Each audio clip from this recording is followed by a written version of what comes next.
Kasi puro naman siya pamumulitika.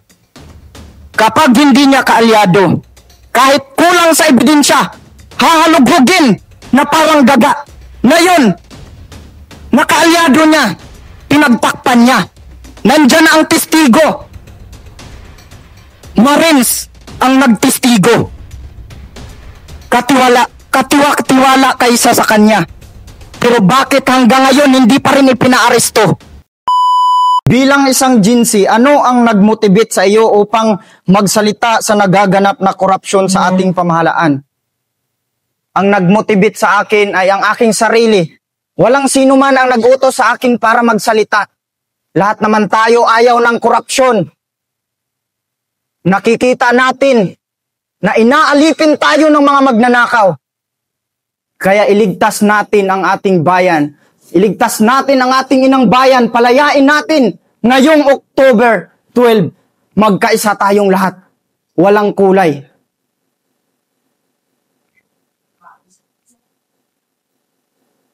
Ipakita natin sa kanila na hindi dapat nila inaapi ang mga tao. Hindi dapat nila pagtakpan ang hustisya at katarungan. Dahil ito ay pagtataksil sa bandila ng Pilipinas. Kapag ayaw nila na ilabas ang hustisya at katarungan, tayo ang maniningil sa kanila. Tayo mga kabataan, ang pag-asa ng bayan.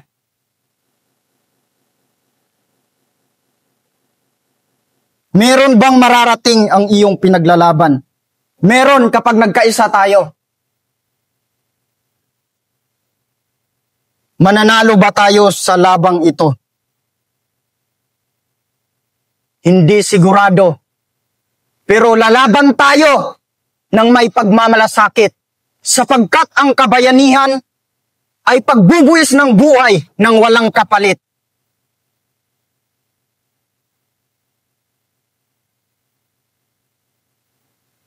Naniniwala ka ba na ang Administrasyong Duterte ay kasangkot sa flood control? Hindi ako naniniwala. Kasi una pa lang, nagbibigay kaagad siya ng warning sa mga taong sangkot sa korupsyon. Hindi katulad ngayon, na saka pa lang siya umaksyon kapag nandyan na ang mag-iimbestiga. Ito ay mapagpanggap at mapagkunyari. Support ako sa question na yan. At my age, natatandaan ko nung bata pa ako, piso para sa Manila Bay, piso para sa Pasig River. Hindi naman kami taga Mindanao na paenga-enga lang. Siyempre magtatanong din kami.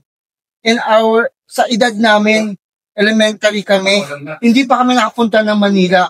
Bakit kailangan namin mag-ambag para linisin ang Ilog Pasig na ang taga Manila naman ang nagdumi? So hanggang lumaki ako, sinubukan ko tingnan kung gaano nga talaga nalinis yung piso para sa Manila Bay at piso sa Pasig. Walang nangyari. Amoy burak pa rin, napakabaho. Kapag, anong araw ba yun? Yung naliligo yung mga tao sa Katolik? Ano yun? San Juan? San Juan ba yung naliligo? So, tinignan namin kasi in Mindanao, pag San Juan, naliligo din kami kasama mga barkada. So, nakita ko rin na yung mga bata dito sa Manila Bay, ginaganon pa yung mga basura. Kasali pa yung mga tae. So, kung titingnan natin, nang dumating ang ating mahal na Presidente, Duterte, pag sumasakay ako ngayon ng taxi, walang amoy. And then, sabi nung taga Manila mismo, alam mo ma'am, tsaka tagal-tagal ko na dito sa Manila. Kasi meron pala doon yung, when titingnan natin dito sa Manila Bay, merong parang building doon, yun pala yung nagasala sa lahat ng mga dumi, na lahat pala ng mga condominium daw pala dito sa atin, yung flow ng kanilang water na marumi, doon din pala ang bagsak. So, pinupurify, nililinis. So, doon ko lang din nalaman na napakalaki pala talaga ang naitulong. And recently, natawa ko doon sa post ni maganda nating Magaling na sabi niya wala daw halaga ang ginawa na Dolomite. Pero para sa akin, na hindi man ako taga Luzon, and I could not promise that I will stay longer here in Manila, napakalaking bagay para sa mga mahihirap, na wala naman silang kakayahan pumunta sa mall, mag-shopping and everything. Alam mo naman ang Pilipino, kahit simple lang, nakapaligo lang, mag-i-enjoy yung mga anak nila, masaya na rin ang lahat. Kaya, in terms of, sinasabi nilang may kinalaman si Tatay Digong sa flood control, ako mismo, nung time ni Tatay Digong, maraming mga kapitan sa Tacloban at iba't ibang lugar ay humihingi ng tulong kung paano sila makakuha ng budget sa tinatawag nating farm to market road. So sinabi ko, bakit hindi kayo makahingi sa inyong governor, sa inyong congressman o mayor ninyo para sa inyong allocated sa inyong kalsada? Ma'am, kapag hindi ka po at identify ka po nila na Duterte supporter ka, walang budget na magaganap. So pinagawa ko sila ng study based on the instruction ng Office of the President. Ipinasa ko sa opisina ni Tatay Digong, and sumunod na mga araw, nakatanggap ako ng liham pasasalamat sa mga barangay captain. So personally, hindi po ako naniniwala sa lahat ng mga issue na kanilang pinapataw kay Tatay Digong. At saka, si Tatay Digong nakapokus siya sa ating build. Nakikita nyo naman ang mga malaking infrastruktura dyan sa Maynila. Sa kanya lahat yan. Hindi katulad ngayon na bilyon at trilyon na budget. Nakaraang taon pa lumubog ang Maynila. Pero ngayon pa lang umaksyon na nanalo na si Marcolita. Dahil siya ay patas mag-imbestiga. Kahit hindi siya magkunyari, natutulong sa investigasyon, mabibisto pa rin siya kasi ipapatawag ang mga kontraktor na ito kahit hindi niya sasabihin kung sino-sino ang mga ito. Kaya hindi tayo naniniwala sa mga mapagpanggap at mapagkunyari. Sa tingin ko parang wala. Kasi puro naman siya pamumulitika.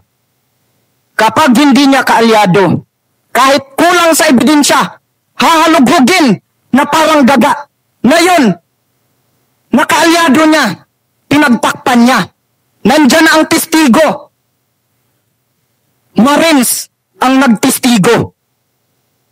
Katiwala kaysa sa kanya. Pero bakit hanggang ngayon hindi pa rin ipinaaresto? Ako maraming legacy ang naiwan sa atin ng ating presently President Marcos. Kasi ng time niya, dito ako lagi nadudukutan, dito din ako lagi naho-hold up. That during the time of President Duterte, here in Pasay, I'd never experienced.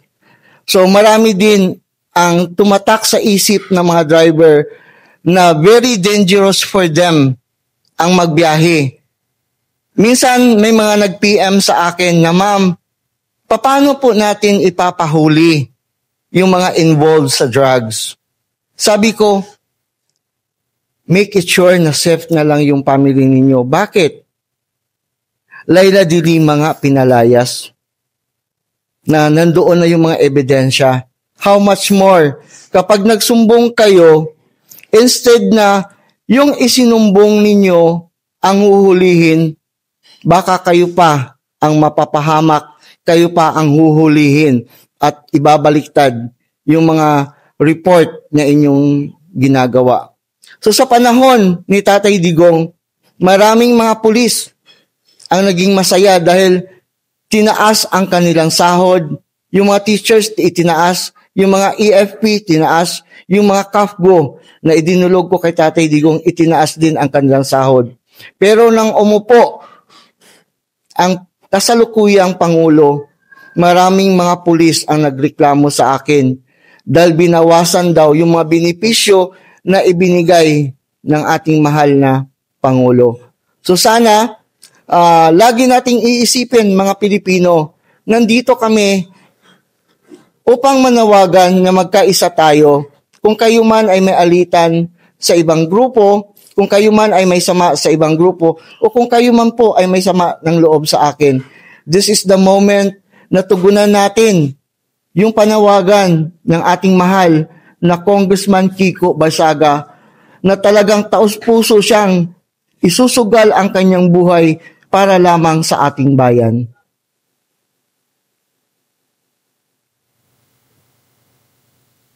Meron kayang mapanagot na pinakapuno ng korupsyon? Sa tingin ko walang mapapanagot na puno ng korupsyon.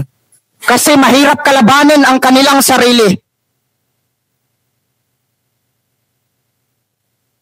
Absolutely right. No? Nakita naman natin yung sistema.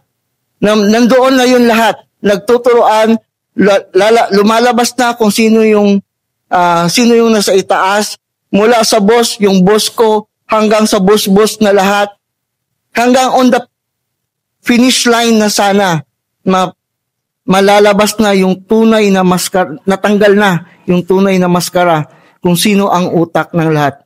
Anong ginawa nila? Binago na naman lahat.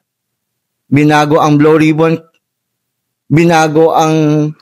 So, what is the use?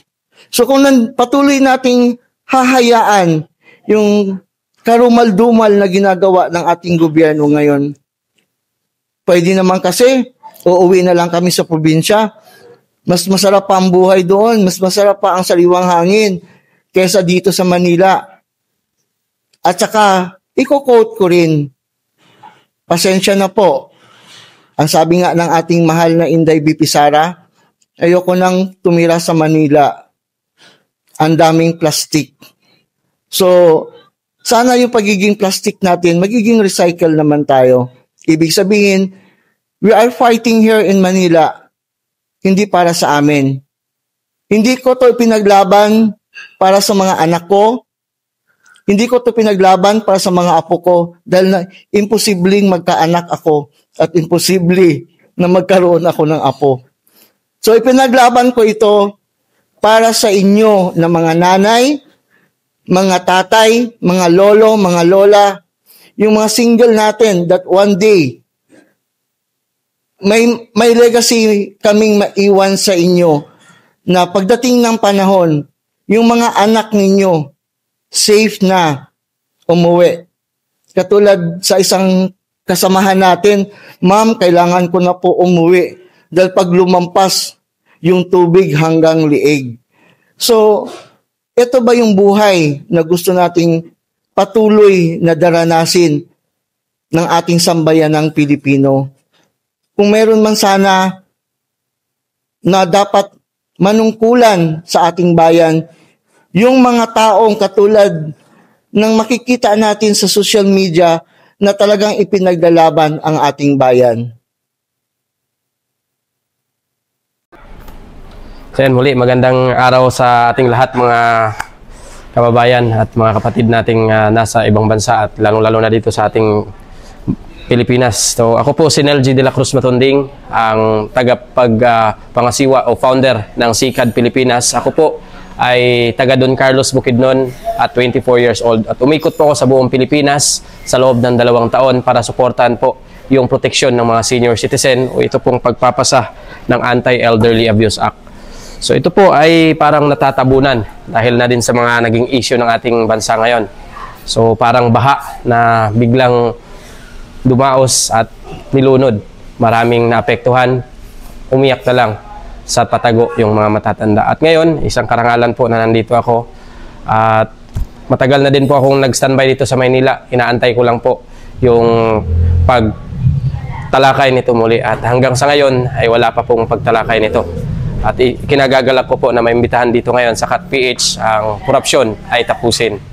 So bilang tumatayong youth generation din po at naririnig ko po ang panawagan ng ating congressman na si Kiko Barsaga.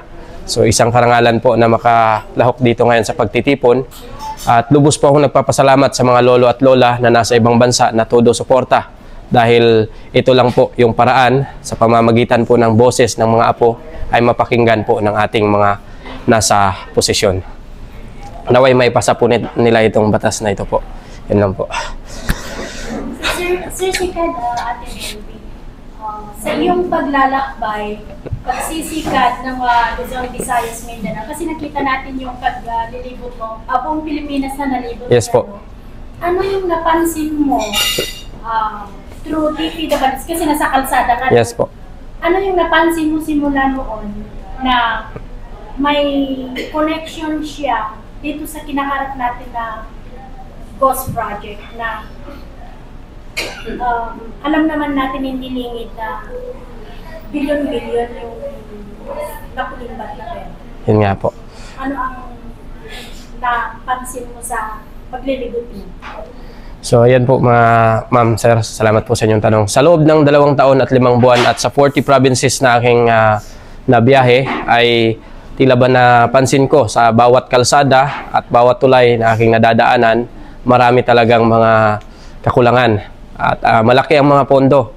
So para itong parang baha na unti-unting lumalalim hanggang tuluyang lamunin ang dangal ng bayan, pero hindi po tayo papayag na manahimik lang. So dahil sa bawat Pilipino ay may karapatan po tayong magsalita ng katotohanan. So bilang individual ng kabataan po at naging boses po ng mga apo na tumitindig sa mga matatanda. So yung mga pondong nawala po, ang hiling po ng mga matatanda, kung yun po nakarating sa programa para sa mga senior citizen, kung hindi binulsa ng mga korap na mga politiko, ay marami na sanang mga reseta at marami ng gamot at mga tulong pinansyal na nakarating sa kanila. Dahil marami po mga senior citizen pa rin po hindi nakakatanggap. Bukod doon sa mga lubak na mga kalsada na nahihirapan talaga yung mga matatanda. May iniinda na silang sakit pag dumaan sila sa mga kalsadang malulubak at may mga tulay pa na ongoing yung construction, pero ilang taon na yan may mga pondo pero parang nawala bigla. Parang bahalang inanod. So ang tanong ng mga matatanda, nasaan ang pondo? Masakit para sa ating mga Pilipino at sa ating bilang ordinaryong Pilipino, lalong-lalo na sa mga senior citizen din na mga nangangailangan din ng tulong na hindi nakakarating sa kanila bagkos pinoponduhan pa nila yung mga naging ghost project ngayon na laganap na po. Sir Sikat, bilang isang kabataan at Gen Z, kung tutusin, ikaw kailangan nasa school, nag-aaral ka, pero bakit nandito ko ngayon at nakikisama sa panawagan ni Congressman Kiko Barsaga sa October 12 bilang kabataan, anong pwede mo mai-contribute sa October 12? Yan po, bilang isang individual po at lumaki sa lola at imbis na nasa paaralan, nag-aaral, kumukuha ng turo sa ating edukasyon, pero mas pinili ko po na makilahok ngayon dito at ngayong darating na October 12 ay makikiisa po ako sa panawagan ng ating butihing congressman na si Kiko Barsaga na tumitindig din po sa boses ng kabataan na sana tapusin na ang korupsyon, alitisin na ang mga korap talaga na politiko at tanggalin kung sino man yung pwedeng tanggalin dahil sobra na ang kanilang pandarambong pandadaya. Marami nang nasasaktan, hindi lang mga matatanda pero pati ang pag-asa, ang kinabukasan ng mga kabataan ninakaw na nila. Sobra na. Sobra na. So kami mga kabataan ngayon titindig para sa katotohanan at ipaglaban ang tama at naway mapatalsik na yung mga korap na yan. Sobra na yung pagnanakaw nila. Dapat buhusan nila ng pagtutok yung mga kabataan at mga matatanda dahil yung mga kabataan at mga matatanda sila po yung naapektuhan sa panahon ngayon. May akong matanong sa iyo, no? Dahil ikaw ay pwede ka para sa senior citizens ang iyong topic. So, anong masasabi mo? Katulad sa akin, senior citizens that 70, mag-79 ako, hindi pa ako nakatanggap ng pension minsan. Anong masasabi mo doon? Dahil ito po, kaya po ako'y lumipat dito sa dito sa Libertad. Dahil po ay 17 years po ako sa Cavite, wala po silang binigay sa akin kahit isa. Anong masasabi mo doon? Dito hindi pa ako rin nabibigyan dito. 2 years na ako dito, hindi pa rin ako nabibigyan. Anong masasabi mo doon? Ayon, sa iyong mga tanong po ma'am, marami na din pong nagtanong niyan sa aking paglibot sa Pilipinas sa loob ng 2 taon at 5 buwan. 40 provinces iba-ibang mga senior citizen, may katungkulan sa ating pamahalaan, yung iba individual at mga pensioner, hindi talaga nakakatanggap. So para bang ginagawa nilang laro yung mga senior citizen, parang ginagawa nilang parang lottery, parang buti pa sa loto, may pag-asang manalo, pero yung mga senior citizen ngayon na kailangan talaga nila ng pension, pinipili nila kung sino yung bumoto sa kanila, sino yung malapit sa kanila, sila lang yung makakatanggap. Paano naman yung iba? So yun din po yung dapat tutukan ng ating individual. So dito din po sa National Commission of Senior Citizen na ilathala nila na lahat makakatanggap. Government, nagtatrabaho ka man sa pamahalaan, individual ka man, o pensioner ka man, landowners ka man, makakatanggap ka dahil pondo yan na galing sa gobyerno na dapat makakarating sa mga senior citizen. Kaya lang ang nakakairita lang dito, meron talagang mga nasa opisina, hindi naman lahat, bakit parang ginagamit nila yung pondo na para dapat sa mga senior citizen, pinipili nila yung pondo na hindi nila naibigay doon sa mga taong higit na nangangailangan, binubulsa nila para sa kanilang sariling interes. Marami ng mga luxury itong mga taong to. Sana yung luxury nila, auction nila yan at itulong sa mga matatanda na nangangailangan. Nangamatay na sir ang iba pero hindi pa talaga nakatanggap. Ito din po, yung mga narinig ko din po sa ibang mga probinsya. Pag may mamatay, saka lang sila may pasok. Ano ba to? Parang by slot yung nakakatanggap ng pension. Parang iba na to Buti pa sa ibang bansa, nakakatanggap lahat. Dito sa atin, mayaman tayo, abundance tayo sa yaman. Pero yung ating mga matatanda, kawawa, hindi nakakatanggap ng iba. Pinipili lang. Yung malapit sa kanila, yun yung nabibigyan, times 2 pa. So masakit sa akin bilang apo. Salamat sa iyo sa iyong pagpaliwanag dahil narinig ko na ano mo ang nabanggit mo ang patungkol sa itong mga wala pang talang support. So salamat sa iyo na nandito ka. No? Yun po. Narinig ko kung ano ang dahilan. Okay? At least, kahit nagtanong po ako dito sa yung tawag dito sa may pinaka-main ng tawag dyan. Doon po ako nagtanong sa kanila. Ang sabi nila sa akin ay maghintay lang daw ako pagkatapos ng eleksyon, 3 months bago ka makatanggap. Pero 4 na buwan na ngayon, hindi pa rin ako nakatanggap. Kaya inanuhan ko ng naman ulit dito yung president dito ng tawag dito sa mga matatanda. Ang sabi nila, wala pa raw silang natanggap na ayuda. Parang gano'n. Sa ngayon po, pasado na nga yung Expanded Centenarian Act, nadagdagan pa nga yung pensyon ng mga matatanda. Paano nila masabi na wala pang pondo? Yan po ay nakapacilitate na po ng National Commission of Senior Citizen directed sa opisina ng bawat munisipyo at bawat syudad po. So dapat nakakatanggap lahat, hindi pinipili. Okay, salamat sa iyong Thank you. Po. Please napakita mo. Next. Huwag kang lumahan. Ano nga sir, alam niyo. Okay. Aba. Bro, good afternoon. Ano yung opinion mo sa mga nagaganap ngayon? From?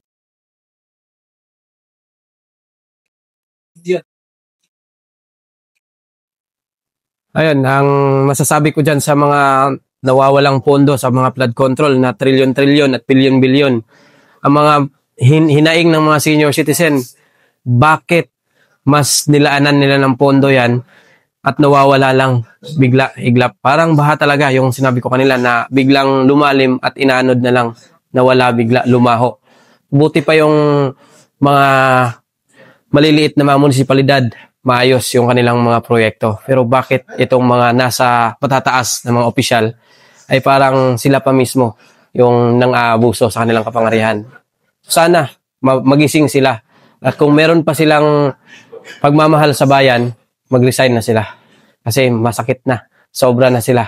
Sobra na yung pangkukurap nila. At sana nga yung mga nangyayari sa ibang bansa na yung sarili nila sinunog na lang nila kasi na-feel nila na guilty. Kasi sila mismo ginamit nila yung pondo na yun. Daming mga luxury car.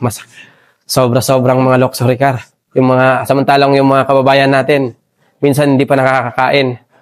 Grabe.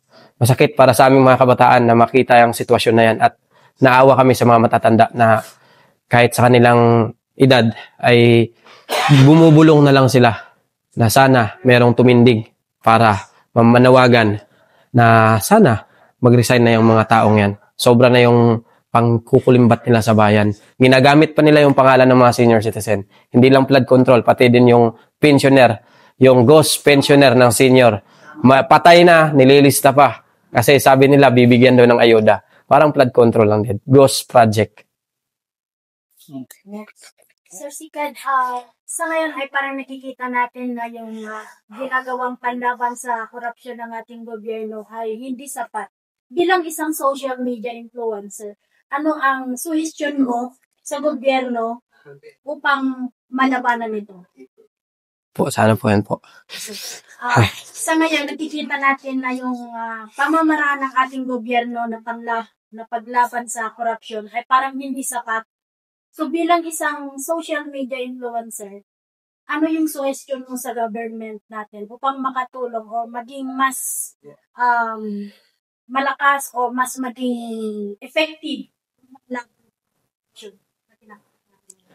Kung gusto talaga nila na malabanan yung korupsyon, yung tinanggal nila na programa ng nakaraang administrasyon na lumalaban sa mga buayang tarantadong mga korap na yan, bakit nila tinanggal? Kung may chance pa, kung kaya pa nilang maibalik, ibalik nila. Pero sa tingin ko parang malabo na. Mahirapan na nilang ibalik yon. Dahil parang halos lahat ng ina-appoint nila, kahalintulad nila, korap.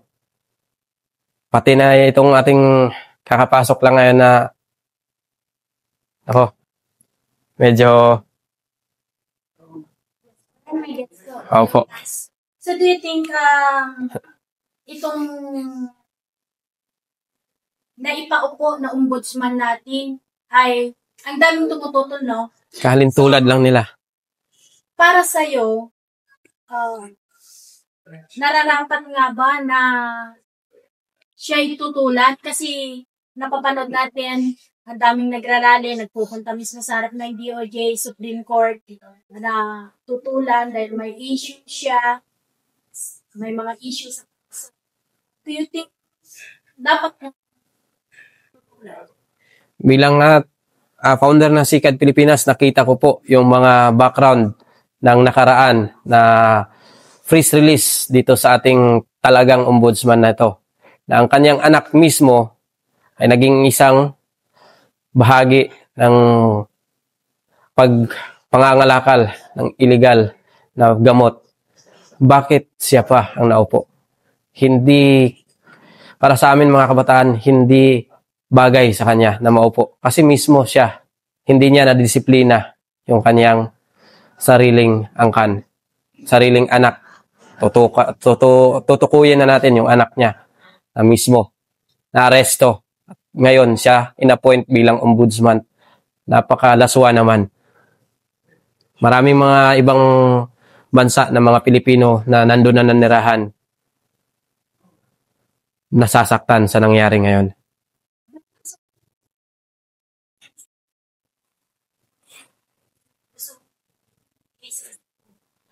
Yung tumutok po sa korupsyon na yung programa ng ating nakaraang administrasyon na iniidolo ko talaga na si Tatay Digong na bumuo noon para masugpo yung korupsyon. Ngayon, walang sugpo ang nangyayari.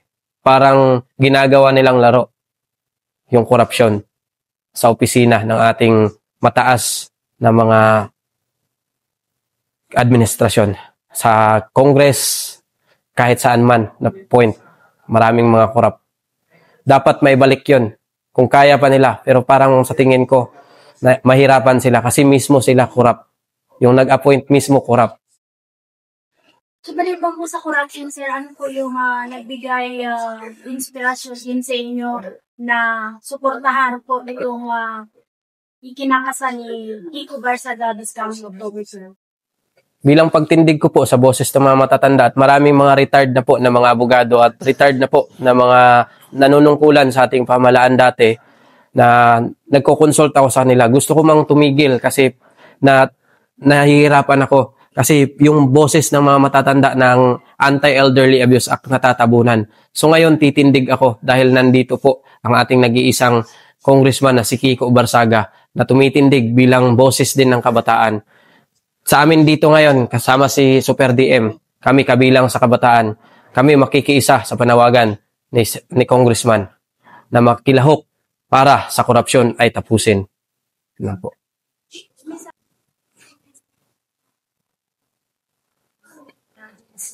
Sa mga kabataan natin na nasa paaralan, nasa lansangan, gustong makilahok, makialam, huwag po tayong matakot, huwag po tayong magpatinag. Laban natin to. Ilaban natin ang ating kinabukasan. Inaabuso na ang ating kapakanan. Ang ating boses ay kailangan na ng ating bayan. Makiisa tayo tumindig para sa ating kinabukasan dahil tayo ang magiging saklay ng ating mga matatanda para odyukan itong korupsyon na ito. Nandito na ang ating boses. Mga kabataan, makiisa tayo. Nandyan si Congressman Kiko Barsaga nananawagan. Ngayong October 12, titindig tayo para sugpuin ang korupsyon.